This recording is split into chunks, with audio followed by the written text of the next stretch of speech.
I've been excited all week to do it, and I'm here. I'm here. We're live and in effect. What's going on, you guys? All right, so Yep. a little people, some people know a little about you. So basically, you've hopscotched the whole United States. Yeah, I mean, I've been a couple places. I've definitely played on the coast a little bit. East Coast, West Coast. Started off in Springfield, Mass. I was born in Hartford, Connecticut. Moved to Springfield, Mass. Graduated from high school there. Spent a little bit of time at UMass Amherst. And then I went to film school in Los Angeles, and I was there for about 5 years. That's where I actually met Keith Wilson, Keith Soul, who's on a call with us right now. Just made a lot of films, a lot of music. And now I'm back on the East Coast, but I'm in New York now.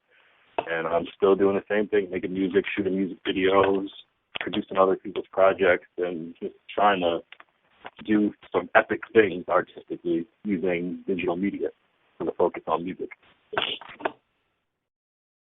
Well, for those that don't know how talented you are, you actually on. Got one over here. All right, you actually over on YouTube, you have an interactive movie music That's like right. album. That's right. How'd that come right. about?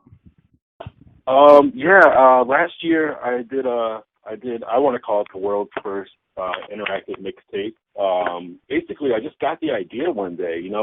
I've been again, it goes back to Keith Wilson. We're making games, and we have an Android game on the Android market. It's free. It's called Super Tile. It's really simple. Search it. It's free. Download it now. And so I just been in this game mode, and I was like, how can I how can I push music? Because I feel like everyone's making music, everyone's putting it out, but what's the next step? So I want to engage the listener more. So I have a background in visual arts, graphic design. So I was like, why don't I play with that? And you can do annotations on YouTube, which basically you can click the screen and click different places. So I just put that together, designed a menu, and just added visuals to what I was doing, and I tried it, I thought of it, and it worked, and the rest is history. It's called Peanut Butter and Mushrooms. It's a mixtape. It's really an album, but I just call it a mixtape because I use some samples, but they're all original beats, and it features music videos and animation. Pretty proud of it. Where did you come up with that name, Peanut Butter and Mushrooms? I think that's really cool. I gotta track back my mind now. Really, what it was first time I tried mushrooms. I ate it in a peanut butter sandwich, because it tastes disgusting. So I don't know. I guess I was just reflecting back on the time when I did it. Just the mind space where I was, and I had a track called Met the Devil last month, and it's about kind of being under the influence and seeing some weird stuff. So it kind of just went hand in hand. And yeah, that's where peanut butter mushrooms came. And it was a unique title. I knew that nothing else was going to have that title, so it would be easy to Google. And that's kind of how it came to be. You know what's funny? Tempo's never had it that way, but as soon as you came out and you said that it was mushrooms and peanut butter, that was the first thing that came to mind. It's kind of funny that's the story behind it. It's great. I'm gonna have to. Did you put it with butter or did you just the two, just peanut butter or? It was a sandwich, a peanut butter sandwich. Holy shit! Yeah. It's pretty epic. Yeah. And, that was the first time I tripped was the peanut butter sandwich. Yeah, it was a great time, and and also I split. You're making it sound too good that you have to throw out those negatives. You can't just say it was an awful trip. There was no negative about that trip. The trip That's bad, Kyle. You can't just be like, oh, it's an awesome experience. Yeah. People don't do drugs. Drugs are bad. Yeah, don't do those. Just leave them for other people. Just to let you know, that on Too Local, we are always live and uncensored, so you can say anything the fuck you want, and ain't nobody gonna say anything. Thank God. I just wouldn't give out any personal information, such as phone numbers or social security numbers or anything like that. Right. Unless you really want to. No, I won't be doing that today. You can find me on Facebook, though. Facebook.com/Kyle Young. Twitter @the Kyle Young. everything else pretty much at the Kyle Young, but youtube.com/KAYWHY. Only one that's different. Well, I mean, what was crazy is we actually watched your video, or I watched your video, where you did, your interview in New York, and you were weaving, around the freaking all the people like a boss. It was funny as shit. Yeah, it was just like on the spot thing. My buddy lived in New York. I didn't even live in New York at the time. I was just up visiting. And yeah, it was just something to do. I believe in like self-empowering, so I'm like, I'm gonna shoot my own interview so that I have an interview, and so people know what I'm about. So when they do look me up, like you guys, it's already there. That's kind of how I kind of built my internet presence, is just by creating my own content. People don't have to know that I guess I don't know, but that I put it together. But to the outside view, it's like, oh man, people are interviewing them, and it's informative, and people get to see me instead of just hearing the music. But yeah, the way you were going down through New York City on the blocks, weaving out of like everybody's way, it was funny as shit. To be honest with you. Yeah. Hey, that's New York. It's so busy here. It's crazy. When you live here, you learn to not like it as much. It becomes a hassle. Like Times Square is torture. Like I just don't even go through Times Square if I don't have to anymore. Cause I get angry. I literally get angry when I walk through, because people will be walking, they'll stop, and so many people, and you want to walk in a group with a group of people, you might as well just like we'll meet up when we get there, because it's just terrible. It's terrible. It's the traffic. New York City that I've grown to hate. New York City. How's the stop and frisk up there? Is it still really bad, or can you walk down the street? I haven't run into it. Kind of live in kind of a gentrified area in New York, so I've never experienced that. But I have heard that it's pretty ridiculous. Consider a part. Yeah. I'm holding up on the new mayor up there to reinstate the Constitution for African American men, and then after that I might visit. But I kind of. Yeah, I mean, it's crazy. It makes no sense. It is profiling. Just what can you do? It's the law. It's the law. Yeah, because there was. What would you say? They were because I read one story and they were saying like 90% of the time they don't come up with anything, and the other 10% like they might come up with like a dime sack. It's like, oh my God, we stopped 10 black guys and one of them had a dime bag, and then like the laws are set up in a way where like if you have marijuana out in New York it's illegal, but if you had it in your pocket it's like decriminalized. And I'm like, oh, you had it out of your pocket because I made you take it out of your pocket. Oh, it's time for you to go to jail. So yeah, no, it's man, I'm glad I never got stopped. just letting you know, Kyle. Like I don't have a law degree, but I'm like a hood lawyer. I'll do everything. I actually have been stopped, but it wasn't a stop and frisk. I probably was just doing something I shouldn't have been doing. But so I would love to play the race card, but I've always been in the wrong every time I've been approached by the cops. Yeah, I don't think anyone's a big police fan. Just too easy for them. Hey, but I have family that are police, so I understand. I just I just believe in just don't do dumb shit, and you should be fine. But yeah, the stop and frisk me is out of control. I'd probably change my mind if I did get profiled that way though. All right. Moving on. Political. Moving on. Yeah, moving on. And in the hardball. Watch me get stopped and frisked tomorrow.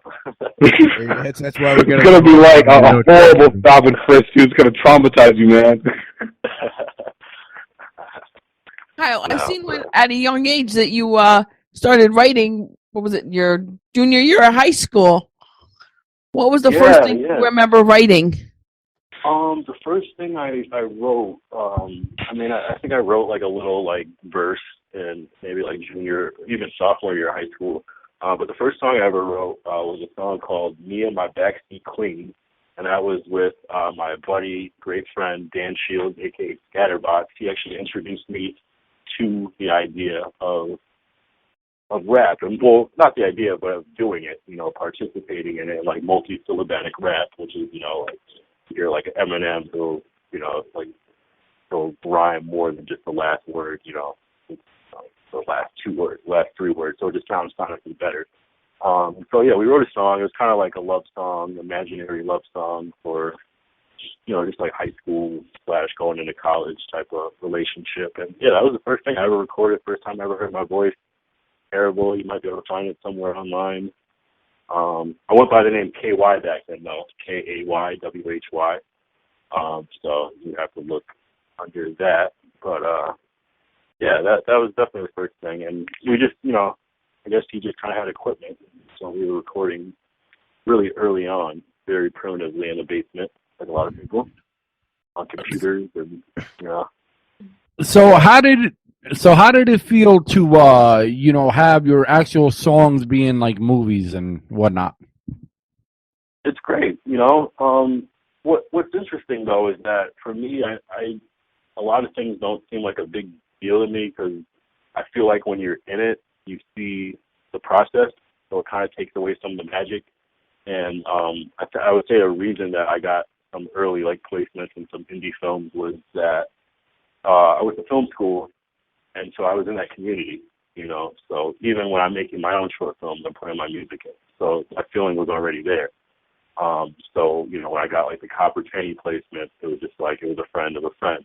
So it was people I was hanging out with. So to me, it was just a favor, rather than like, wow, people actually heard your song. That's really, you know what I mean? So, but yeah, it's an amazing feeling. I think that's the artist's dream, is for other people to hear their music when they're not playing it directly to them, or something to play on and on when it's bigger than you. It's great because it's almost like the unknown feeling. You don't know how many times someone's gonna watch this film. You have no idea. You just know that one time that you watched it, which reminds me I should probably go back and retract some of the stuff. I try not to get too caught up because I feel like I'm not where I want to be just yet. So I think that to like get content with where you at is kind of when it's over. I just want to like keep it going and go to that next level. What would you say? What would you say one of your biggest influences? I mean, as far as you say, your junior year, you started writing.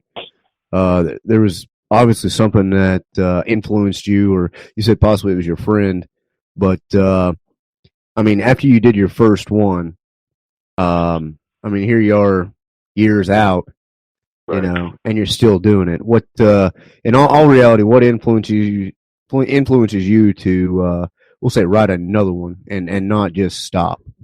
Right. I mean, honestly, yeah. I mean, I think for some people, when they hear themselves record it, they hate it. I think when I first heard myself record it, I just fell in love with the art form.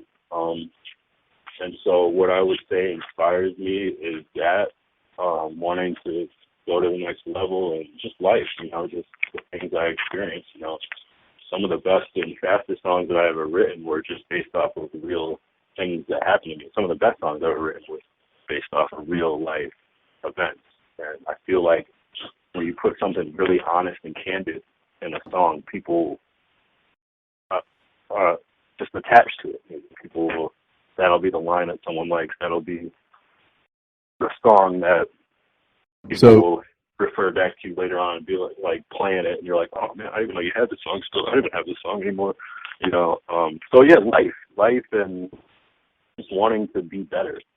And so would you say like in the position that you're in now, a lot of self motivation? I mean, would that be a start? So self-motivation, and my dad is a really cool guy. Like, I mean, I was raised as an artist. Like, I don't really know anything else but art. If I wasn't doing music, I'd be painting or, making film. Well, I do make films, but I'd be drawing, I'd be illustrating, I'd be doing graphic design. My dad's an artist. He started off as a cartoonist, and that's all I know. He's a really successful person, and his drive was instilled in me before I even could, I don't even know, before I could walk, you know what I mean? So I was always working. So that's what I do when I get bored. I don't have hobbies. I don't play basketball. I don't skateboard. I will make a beat. I'll write a song. I'll You know, so it comes like second nature then. It's all I know. I'm not too good at a lot of other stuff. You know, you know what I mean. It's just all, you know, it's just all practice. You know what I'm saying? I don't think I was particularly born with any gifts, but I know that I put in a lot of hours trying to educate myself, and I think it's all trial and error, and basically a little bit of passion and all that, and just work ethic, really, and just, you know, understanding and research of knowing what makes something good and what makes something bad and why. So, you know, so how has your music grown since when you started? When you were you started off on the old Casio. Yeah, right. I mean, the biggest thing that I noticed is just overall quality. You know, I mean, I taught myself how to mix. You know what I'm saying? Like my first stuff is kind of what I, you know, made it on I don't even know, like a cell phone or something. You know, and just, you know, always advancing my equipment and another thing, I would say my voice. I kind of have a deeper voice when I speak. It took me a lot of years to figure out a way to rap in a way that sounds like me. I feel like I rapped in like a higher pitched voice before because I felt I could cut through the music better, and it was easier to project that way. But I kind of found a way to use my more natural voice to still project. So I think that, and just overall skill, production is improved. I started I took a class, I actually took a film class in film school. It was simply titled Hip Hop, and my teacher, she like worked for like Source magazine, and she was like, whatever you do, just be honest, you know. And when I started just putting myself into it more, not kind of creating fantasy rhymes and stuff like that, I think that I kind of found a nice place in my head. I think that's how I've changed and progressed. And with that comes confidence in your voice and your, you know, just confidence, really. I was a little shy about putting my stuff out at first. I was never really shy, but like I was kind of reluctant because in my mind I could hear it and go, this isn't where I want it to be. But now I think I'm at a place where I feel proud of what I've created almost every time. That's deep, Kyle. That's real deep. Yeah, but it's all fun. One thing that hasn't changed is that it's fun, and I think that if it ever became not fun, that's when I would stop. Yeah. I mean, but hopefully by the time it's not fun, you've, you know, successfully made millions upon millions of dollars. And you invested in equity firms. Yeah, I mean, and it's not even about millions of dollars. Of course, I would love that. I've never been a money hungry person. I've definitely done a lot of free work. I've definitely done work at a reduced rate. Just because, you know, and because I know that every time I do something, I'm going to learn from that and make it better. So, yeah, do I want a record deal? Sure. Have I ever tried to get one? No. It's just, it's never been my focus, you know. I do it for the love of the art form first. And I guess my goal, my plan is to, and I might be ignorant, but I just want to just something and be recognized for that, you know. I think conforming to create a record that's a hit is just I think it's forcing it. I think it works for some people, just not.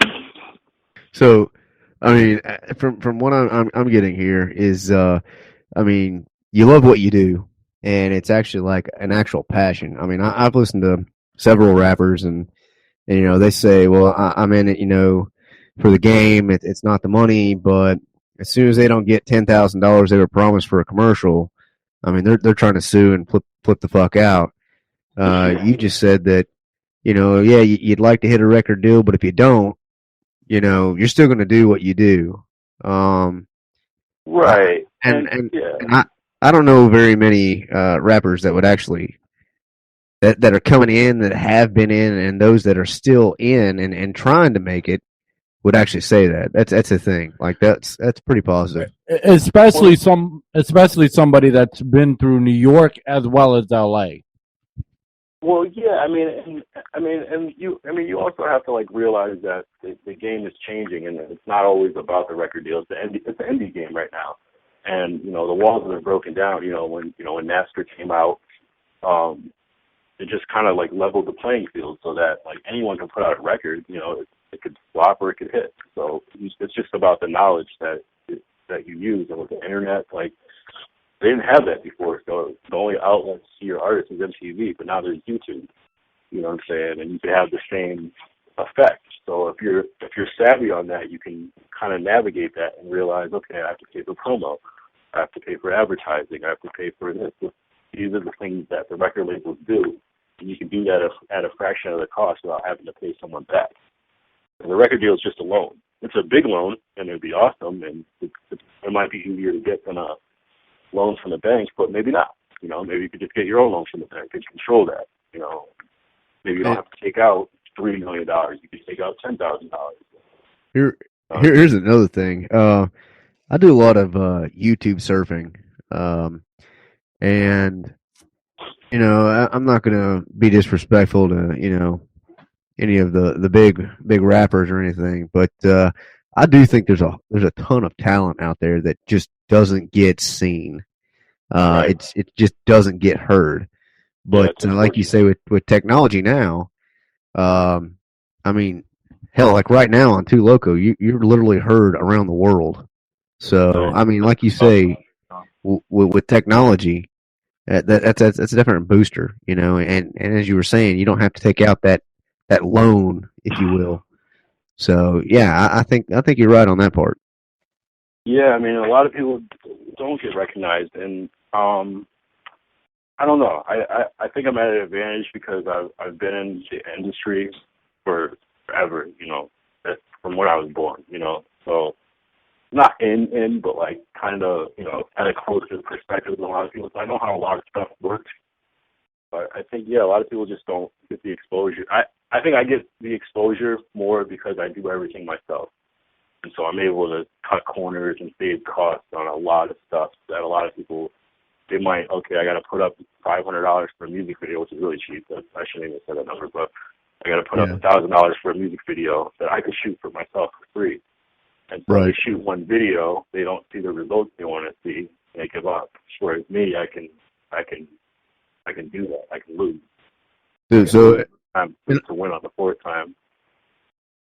So in all reality, I mean, you pretty much got like in a sense, as far as hell, baseball is, you've got the home field advantage. I mean, you've got the smarts, you've got the equipment, and you were raised around it. So I mean, your foot's already in the door. But I guess the next step is walking through the door, and then walking further, and eventually, I mean, you're on the road. Yeah, I mean, it's just an industry. Everything, it's a money industry, you know, and that's what I think people have to realize, or maybe people do. It's just that everything that's going to take you to the next step, that's like someone's job. You know what I'm saying? So like, okay, I want to be on the radio. Well, that's like someone's job to play you on the radio, and they're not just going to do it for free when someone else is paying them. Or like, I need someone to master my song. Well, you have to pay someone. Once you know someone, you know. So that, I would say that's probably the challenge, though, is just the budget for these certain things. Because it's like I can make all the music I want and shoot all the videos I want, upload them, but if I can't pay to go to South by Southwest, you know, because I don't work a regular 9-to-5 job. You know, there's a give and take. Everyone has their advantages, you know. And I found that like a lot of artists that work the 9-to-5 and are a rapper on the weekends, they're making big moves because they have the funding to do it. They have that extra $200 a week to do this and do that. Whereas me, I make my money doing art, you know, and it's not as lucrative as maybe working as a teacher or a dentist office. So it's this give and take. It's like there's no right way, but actually ultimately it's about the music and that's what you're putting out, and that'll speak for itself, you know. But so I wouldn't say I'm at a higher advantage. In some ways I am, but financially, you know, my financial situation kind of levels me out, just like everyone else. You know, I've shot videos for people that I shoot videos as well for other people. So I look at it as like I'm making more money off hip hop than you are, you know, because I'm taking the money they give me to empower myself. So it's kind of this weird game that I play, but it's been working. Okay. If what kind of boy, let me repeat that again. If somebody young came up to you and said, "Hey, I want to get into rapping," what kind of advice would you give them? And if you had a child someday down the line, your child comes to you and says, "Hey, Dad, I want to become a rapper," would you want them to? Would you encourage them, or what? I would definitely encourage anyone to do anything that they want to do. If a young kid, like a high school kid, said it, I would say, hey, like you're in a time now where you can literally do anything you want. Like I didn't have YouTube in high school. I didn't have a Mac computer. You know, these kids can get iPhones and Macs for Christmas now. They don't ask for video games. Well, they might ask for video games, but they don't ask for toys. And I know like 6-year-olds that have iPod touches. So you're connected to the world. I would just say just use that and use that advantage of getting expensive gifts to what you want to do. If you want to rap, ask for a microphone and a laptop for Christmas. Do it. Keep doing it. And yeah, if I had a kid who wanted to do it, I would say go for it, because I've seen very talented people make it. I've seen people that are the complete opposite of that make it. So it's just about want it and the passion that goes behind it and working hard, and really more than that is just to keep going, because like if I were to quit last year, we wouldn't be on the interview right now. You know what I'm saying? Exactly. So, I mean, Would you do you think you would start your sorry. Go ahead. No, go I was ahead. gonna say, if you had a child, would you start your child out young, do you think, teaching them to rap, like from the time they're old enough to maybe talk or whatever, just to see what they can do?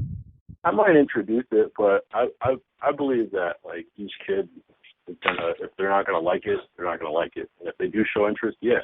And if they show interest in something else, then I would go with that. I'm all about, I would never discourage anything. If I had a son that was like, I want to do ballet, I might feel kind of funny about it, but if that's truly what he wanted to do, I would support that. So I wouldn't try to push or force anything, but I think there would be some fundamental things that I might just give, just like how my dad kind of, just drawing was just the thing that I picked up because he always did it. And so that helped me later in life, So maybe just fundamental things, but I would never force anything or like try to like convince. It would be something really basic and fundamental, like maybe like giving the kid a keyboard to play around with, but I wouldn't be like, go make a beat. This is how you have to rap. Just little things that might come up later in life that might be a cool conversation starter or so. To impress me, but. I have a real question for you. Are you a fan of audio tune? Are you a fan of auto tune? Sure. I think it's cool. It's a little overplayed, but I've used it. I mean, I use it more on a enhancing vocals way rather than going for the robotic sound. But I mean, what I believe in more is originality. So I think if you use auto tune and it sounds like no one else's auto tune, that's great. But what I don't like is when people, use beats that sound exactly like everyone else's beats and sing auto-tunes the same way that everyone does and raps in the same generic flow that everyone does. That's what I don't like. I don't have a problem with the tool. I have a problem with the approach or the technique of the tool. I think it's cool. And the reason I say that is because there's a market that does love it, so it can't be that wrong. People like the sound of it for whatever reason, just because can't knock the audience. So that's real. So this is just a wild guess here. You're not too big of a fan for like Fruity Loops, are you? It's funny. That was actually one of the first programs that I used. That was one of the first programs I used back in like 2004. I quickly moved away from it because it wasn't where it is now. I don't have a problem with Fruity Loops. There's actually a big producer, Nice Wonder, who's a pretty classic producer that uses Fruity Loops. There's a couple other people. Again, I think if it sounds good, and it doesn't matter what you use, but there are some bad Fruity Loops beats where you can tell that it is. I mean, it's the tool, though, man. I mean, DJ Quick even said it. No piece of engineering equipment has ever made a hit.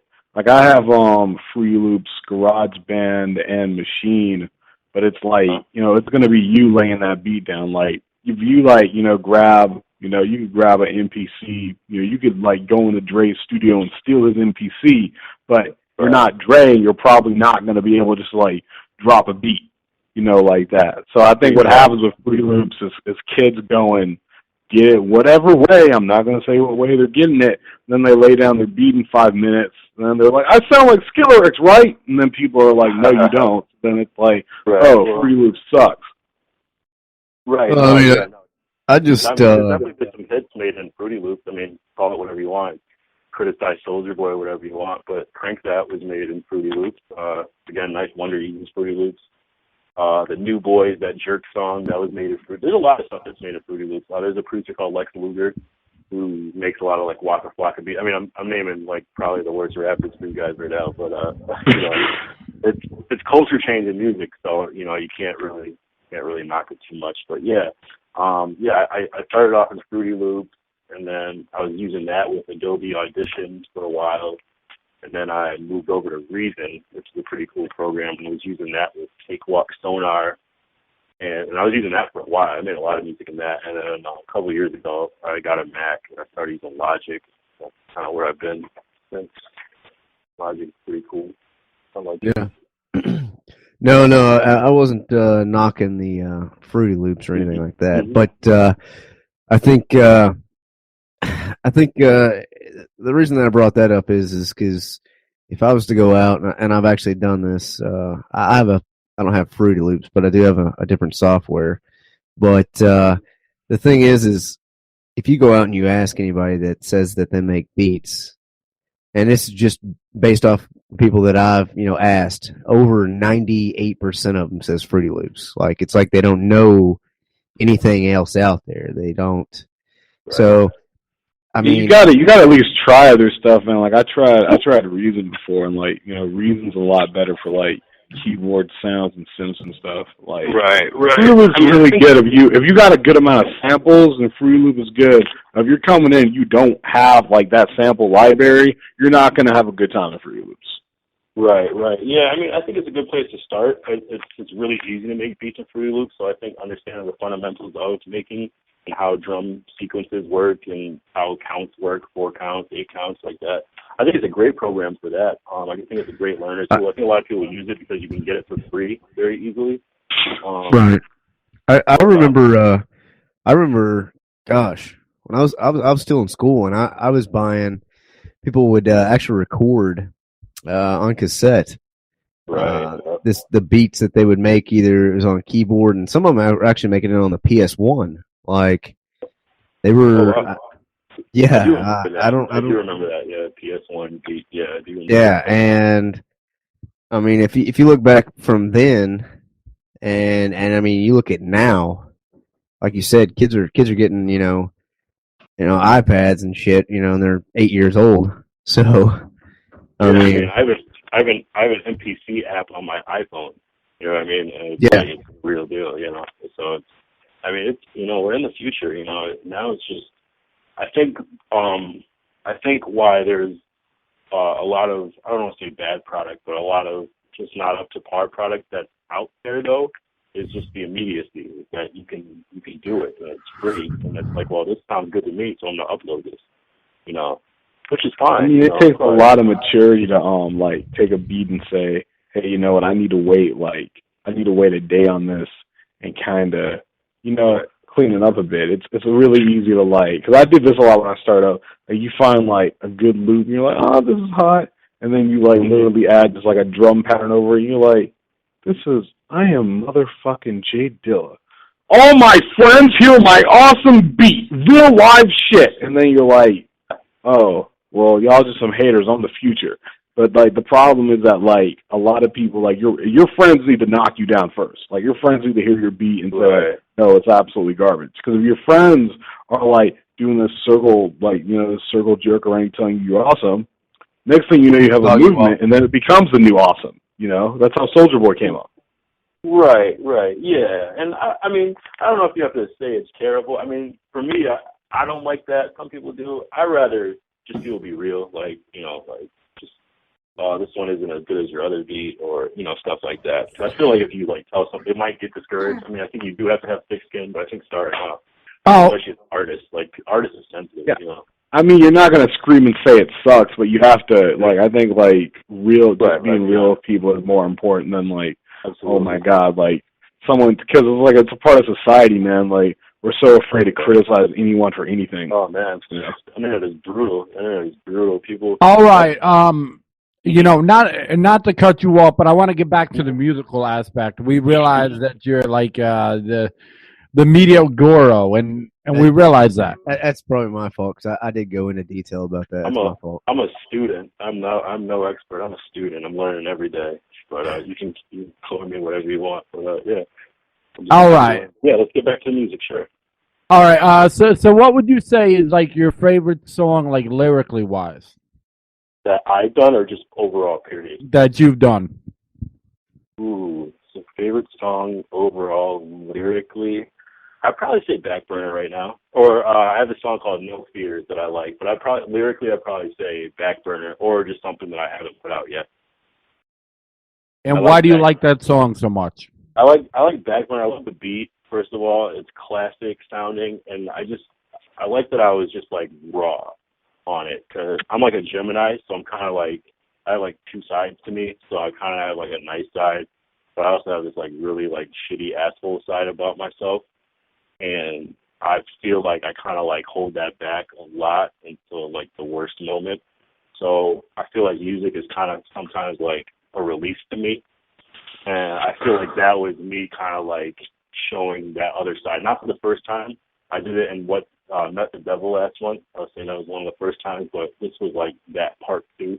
It was longer, and it was just like I was just kind of like saying what I wanted, being aggressive with it, and using like more of a scruffy voice, which I loved. I just love it as a track. I just sonically like it. I love the beat. My brother made the beat, and it sounds old school to me, but like in a good way, because I'm a big fan of '90s rap. It was just a cool beat to play with, the different flows and stuff, and I just like it. It's raw. And I feel like hip hop kind of is poppy now, and I'm not knocking that because I definitely make some pop records, but I think of what is the big appeal universally across the globe is just that aggression. It's like everyone has it inside. I think hip hop is a great tool to express that. That's why people love Eminem, because he says everything that you wish you could say, but you don't want to. And when you rap along with him, you feel like it's you. And I feel like I just felt like that was one of the first times where I really like felt just that energy. And I'm like thinking about like how I perform it, and so yeah, Backburner. I'll go with that one. So, who would you say that you've rapped with, or who would you like to rap with out of like all the big stars out there? Oh man, I mean, I'd probably say my ultimate would probably be DMX, just because I think we kind of have similar voice texture sometimes. Love his energy. I love that he's real, classic. DMX, I'd say, of course, Eminem, just because I feel like everyone says that. Jay-Z is one of my favorites. I love to do a track with Nas. I'm really old school minded in my head. More new school people, I don't even know. I would love to do a track with Lil Wayne. I think he's great. I don't know. You guys can crucify me for that if you want. I think he's amazing. People like that. I wish I could bring Biggie and Tupac back. I think Method Man would be a cool track, a cool feature, a cool collaboration. So go ahead. So who's your favorite artist that you've actually been able to collabo out of all the artists out there? I don't think I have an out there artist that's one of my favorites. Probably one of the biggest artists that I've collaborated with is Natasha Ramos. She's an R&B singer. She was signed to Star Trek. There's a pretty classic video on YouTube of Pharrell in the studio, probably the first video of Pharrell in the studio. And he's making a beat called, what is it called? Midsummer Night or something like that. If you just type in that, Natasha Ramos Pharrell, I actually did a track with her, so that was pretty cool because I saw that video. I actually never used it before when I was a kid, and then I saw that video, didn't connect the dots, and then like a couple years later, I ended up working with her. So that was cool. There's this rapper called Mac Lethal. You'll see him a lot, like for rapping very fast online. I did a collab with him. Besides that, I haven't really worked with a lot of artists, to be honest. I've been kind of in the indie world. And I have one track that was produced by Easy Mo B, who made a lot of Biggie records, pretty much all of the first 2 Biggie albums. He did all the beats on that. That was really cool as far as producers. But that's really it. I'm looking. I would love to collab with someone that's out there. You know, I think if I would have done that already, I'd be in a different place. But again, I haven't really tried to ever be in the industry, you know, as a musician. I've always just tried to stay in my own lane and create my art. So who would you say are your top 5, artists, whether underground or mainstream? As far as hip hop, I got to give it up to Jay-Z. I got to give it up to Eminem. I got to give it up to Biggie Smalls. I got to give it to Tupac, and one more, I'd probably say, where did I say that? Kanye West. No Nas in your top 5? I didn't say Nas. I meant Nas then. You didn't. You didn't say Nas in your top. You put Kanye above Nas. That's like a sin. No. I meant when I said Jay-Z, I meant to say Nas right after. But yeah, I like Nas a lot. I just like Kanye because he changed the whole game, and he was. Because, you know, people see me, they might not think that a lot of people don't think that I rap or whatever because I'm not your typical, I don't wear a chain, you know. Yeah. Why isn't Jadakiss in there? That's what I want to know. Oh, Jadakiss. There's just so many great artists. I can do a top 10. I'll do a Jadakiss. There's a ton. I'll do a, you threw me with the Jadakiss. I love Jadakiss. Styles P. Who else? I like T.I. a lot. A lot of people might say something, but I like Busta Rhymes. I think he's amazing. I think Busta Rhymes is one of the most underrated rappers out there. I like Fabulous. I was really into like the whole G-Unit, Lloyd Banks, 50 Cent's first album, Get Rich or Die Trying. People say what you want about 50 Cent, but that album was a masterpiece. That like got me wanting to like make albums because it was so good. What about Tech Nine? Tech Nine. I just got into Tech Nine recently, and I just kind of overlooked him. I always heard the name, but I just started, and he's a beast. Like I can't believe that I didn't get into him earlier. He was doing what Eminem was doing, kind of before Eminem was doing it, when he was on the main team. So he's a great lyricist. More new school cats. I like Tyler, the Creator. I think he's great. I just like what he creates. He's a creative force. Kind of been trying to get into Childish Gambino a little bit recently. Who else? There's someone else that I'm not thinking of that's like amazing. I like some of the more there's so many of them. That's the thing. Yeah, Meek Mill. I think Meek Mill is a great rapper. I think Drake is a great rapper. I don't always listen to his music, but I think he's a great rapper. Yeah, people like that. Beanie Siegel is great. I like Most Def. Yeah, I mean, there's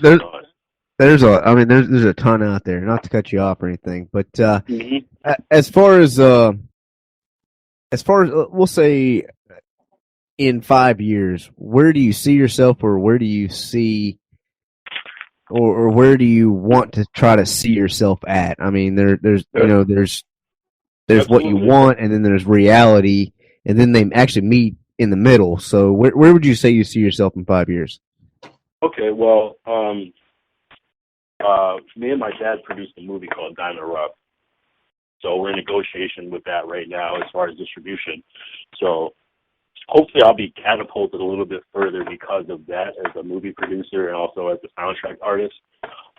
So in 5 years, I would love to have started my own kind of indie label with distribution to a major with, an artist or two. This is like my hope, I would love to have had a single on major radio.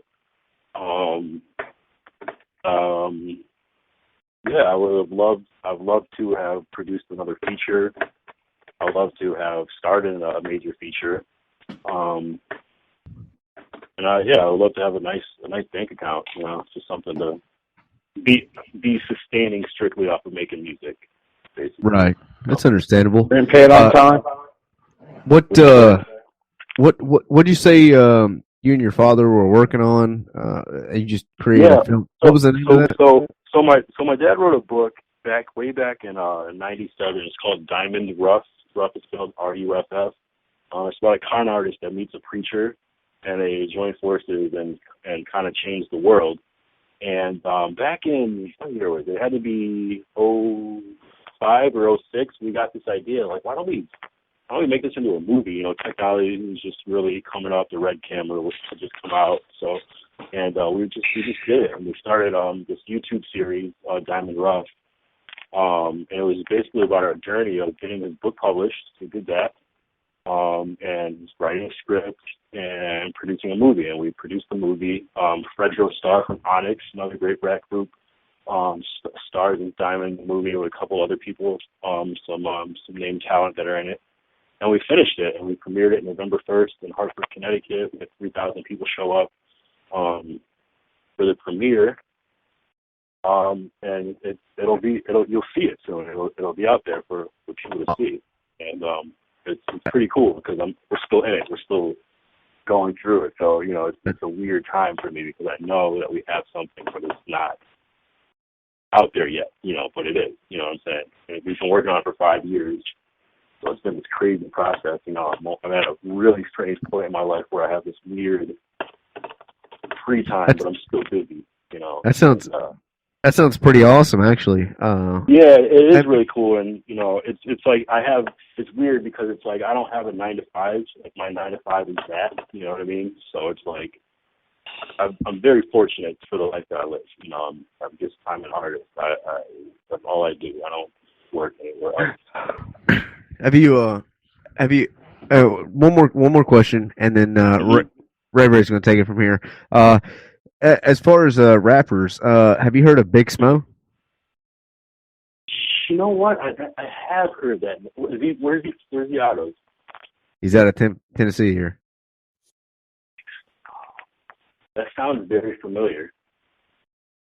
I tell you what, I won't go into detail, but you should check him out sometime on YouTube whenever you get a chance or whatnot. But he's pretty talented as well. I mean, I think you two actually have a lot in common. Okay. Do you know him? Do you know him personally? I have actually exchanged emails with him, and I have talked to him several times. But he actually just did a show.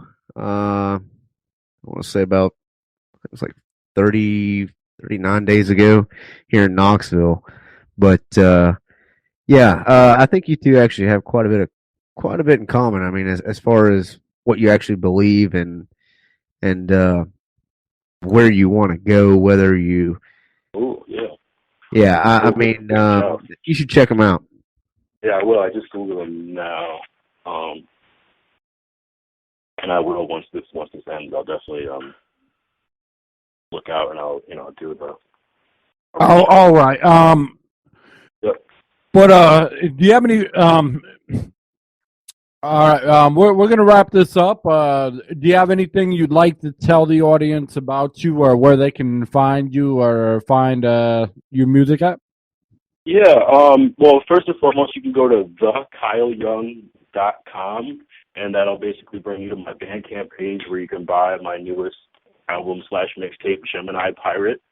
You can follow me on Twitter at @thekyleyoung. Same thing for Instagram at the Kyle Young. My YouTube channel is youtube.com/KY, but that's KAYWHY. It's like my initials but spelled out. KY like the jelly, haha. What else? That's basically it. And you can just find me on Facebook under Kyle Young, facebook.com/the Kyle Young. yeah, that's basically all the bases that I was looking to cover as far as promo. Oh yeah, and if you're an Android user, download Super Kyle on the Google Android market, the free app, using my little avatar guy, Keith Wilson, who's on the call. I don't know if he's still on, but Hey, I'm still here. I'm still here. yeah, he programmed that. It's a pretty cool app. It's pretty difficult to play. So if you can, Yeah, like the cleaned up better versions coming soon with 3D and stuff. Yeah, As soon as unemployment comes, I'll get started on that since I'll be bored. Yeah. 3D. We're working on a newer, updated 3D version, hopefully for Apple. Can I say that? No. Yeah, no, you can say it. I got the Mac Mini that I blew $600 on. Might as well. Yeah, and also look out for a Diamond Rough movie coming soon. You'll hear about it. You can find it on www.diamondroughmovie.com. So Rough, R-U-F-F. You can buy the book on Amazon now, Diamond Rough. And yeah, check out my dad's website, joeyoung.org. And, and one more thing. Check out the Kyle and Gerard show on YouTube. Me and my friend Gerard Jilgers, we do like a almost weekly show in front of the computer. We talk about relevant issues, and we go out on the street in New York and interview people about relevant topics. We're doing one on Friday about do we as people stand up for what we believe in, or do we just forget it the next day? So we'll be interviewing people, and you can check that out. It's on YouTube. If you just type in the Kyle and Gerard show on YouTube, it'll pop up. That's what we do. All right. Well, it was fun having you on here, and we'll definitely have you on again another time. Oh, good. Hey, yeah, no shit. Like I say, it sounds like you've got your head on your shoulders there, and you're actually in it for the passion instead of the money. But the money is good as well. Hey, but, I love money. Yeah, everyone loves the money. But I tell you what, you keep doing what you do, and I tell you what, Tempo supports you. I appreciate that, Tempo, and Kyle supports everything that you guys do. And, all right, well, let people know we're around and everything. We've enjoyed you on the air, and we definitely want to, give you a shout out for everybody to check out a YouTube video. Check out my newest music video called "Have Mercy." Kyle Young, "Have Mercy," featuring David Cancel. That's my newest music video. It's a great video. It has a message of raising minimum wage behind it. It's awesome. I love it. It's my favorite video so far, so check that out too. Shot by Carl Mickens. All right. Yeah. Best to help shoot it. All right. Well, it was fun having you on, and we hope to have you on again. You have yourself a good night. All right. Thanks, guys. Great talking to you. Keep it real. All right. Take care. Bye-bye. Warning.